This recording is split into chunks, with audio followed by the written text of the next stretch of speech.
In quantum mechanics, probability is conserved.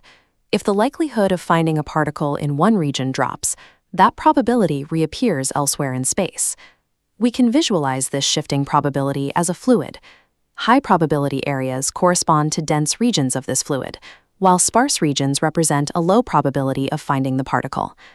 To track how this density moves, we start with the time-dependent Schrödinger equation, which governs how the wave function itself evolves. Tracing the evolution of this equation allows us to define the relationship between the change in probability density over time and the spatial gradients of the wave function.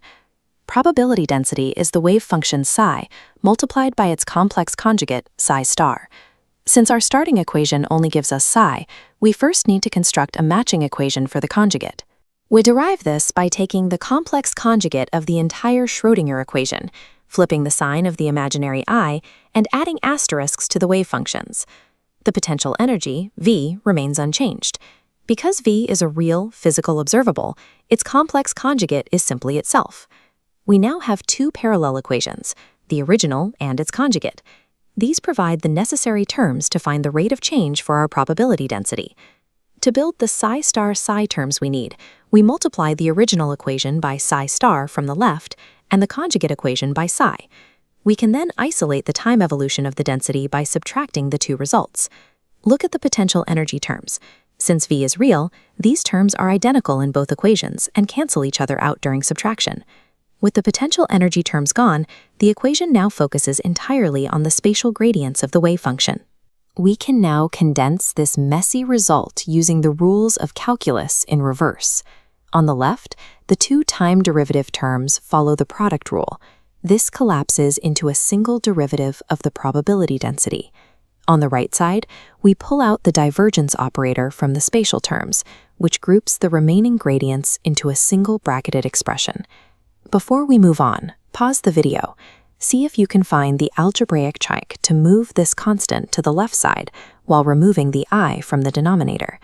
By multiplying the constant by I over I, we get I squared, turning the denominator into -1 and flipping the sign. Moving this term to the left sets the entire equation to 0. This zero-sum arrangement links the density's change over time directly to its spatial derivatives, providing the exact structure needed to identify the flow. To understand the physical meaning of this equation, we compare it to the classical equation of continuity, which describes the conservation of mass in a fluid. In classical physics, the rate of change of density plus the divergence of the current, J, must equal 0. Placing our quantum derivation alongside reveals a perfect match. The classical density, ρ, corresponds to our position probability density, the absolute square of the wave function. The term inside the divergence operator is our probability current density. This represents the flow of probability per unit area per unit time. This comparison proves any local drop in probability is balanced by a probability flux flowing out, completing the quantum statement of conservation. In quantum mechanics, probability is conserved. If the likelihood of finding a particle